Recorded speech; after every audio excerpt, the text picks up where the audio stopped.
Car loan चाहिए तो दिवाकर व्यास है ना, अभी कॉल करें 9926413303। सबसे कम ब्याज दर पर नई व पुरानी कार पर लोन उपलब्ध है। हमारा पता है कुमाऊं ऑटो पार्ट्स के ऊपर, अजाक थाने के सामने, महाराणा प्रताप बस स्टैंड के पास, मंदसौर।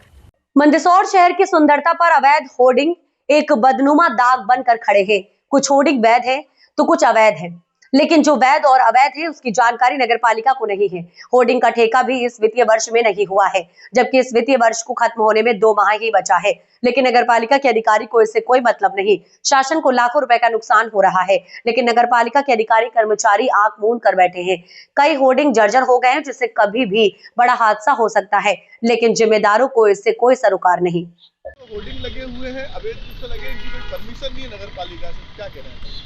अगर यदि इस प्रकार का माहौल मंदसौर में है कि यदि होर्डिंग्स एक परंपरा है और उस होर्डिंग्स की जैसे नगर निकाय अपनी नीलामी के माध्यम से उन होर्डिंग का राजस्व वसूल करती है और उस राजस्व वसूली से नगर विकास करती है, और यदि मंदसौर शहर में बड़ी संख्या में होर्डिंग्स लगे हैं तो उन पर भी निश्चित रूप से नगरपालिका को एग्रेसिव होकर कार्रवाई करनी चाहिए। ऐसी बड़ी संख्या में होर्डिंग्स है जो सड़ी गली स्थिति में भी है, जर्जर स्थिति में भी है, गिरने की स्थिति में भी है और बिना सूचीबद्ध हैं, जिनका कोई मालिक नहीं है, ऐसी स्थिति में है। और यदि नगरपालिका को भारी राजस्व का नुकसान होता है तो मुझे लगता है कि जागरूक मीडिया ने यदि इस प्रश्न को उठाया है तो नगरपालिका को भी, अधिकारियों को भी एग्रेसिव होना चाहिए। और नगरपालिका के अध्यक्ष जी से भी मेरा आपके माध्यम से निवेदन है कि ये जितने होर्डिंग मंदसौर शहर हैं जो मंदसौर की सुंदरता को भी खराब कर रहे हैं, यदि वो ऐसी जगह लगे हैं और जहाँ से यातायात के लिए की समस्या खड़ी होती है, जिनके रिएक्शन से नुकसान खड़ा हो रहा है, ऐसे पॉइंट को हटाकर और जो पूरे विधिवत तरीके से उस पूरे होर्डिंग्स को मुझे लगता है कि यदि नीलाम करके या जो इनकी प्रोसेस, कानूनी प्रोसेस, उसके माध्यम से पुनः लगाने के लिए करना चाहिए। अन्यथा यदि वो अवैध रूप से खड़े हुए हैं तो उनको हटाना चाहिए। शहर में जो होर्डिंग लगे हुए कितने की परमिशन है और कितने अवैध लगे, क्या? देखो, जो होर्डिंग की जो हम ठेका देते हैं उसमें हमारी 130 की सूची है। 130 की सूची हमारे पास बनी हुई है, उस पर उसी में हम ठेका हमेशा निकालते हैं और अभी उन पर भी ठेके की प्रक्रिया चल रही है। दूसरा, अवैध होर्डिंग का जो आपका जो रहा है वो अवैध होर्डिंग हमने जो है सर्वे करवा रहे हैं उसका, 1 या 2 दिन में सर्वे कार्य पूरा हो जाएगा। उसमें कितने अवैध होर्डिंग लगे उसकी जानकारी उनको प्राप्त हो जाएगी।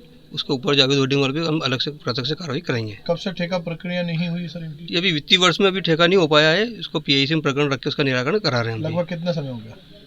लगभग उसके लिए भी इस वर्ष हमने PIC ठेका निकाला था, पर उसके दरों वर्गों के लिए जो है PIC में प्रकरण रखा था। दरें जो उचित प्राप्त नहीं होने से पुनः इसको जो रिकॉल करने के लिए कार्रवाई की गई इसके अंदर। पर देखने में आ रहा है कि कुछ होर्डिंग शहर भर में लगे, जैसे अपने BP गांधी चौराहा पर, वहाँ पर कुछ सड़ चुके हैं, उनको कभी भी गिर सकते हैं, ऐसा हादसा हो सकता है। वो हमने इसलिए भी इस प्रक्रिया से पहले सारी कार्रवाई हम पूर्ण कराएंगे इसके अंदर, और जितने भी होर्डिंग हमारे जो विधिवत जो होर्डिंग है उसमें हम नंबर भी डलवाएंगे। उसमें होर्डिंग पर अपने नंबर डलवाएंगे, सबसे 1 से लेकर 1 से 30 तक जो भी नंबर है उनको नंबर देकर डलवाएंगे। उसके अलावा जो अवैध रहेंगे उनको हटवाने की कार्रवाई करेंगे। बिल्कुल। पर अभी तक ठेका नहीं हुआ सर, उसके बाद भी उसके ऊपर पोस्टर लग रहा है सर?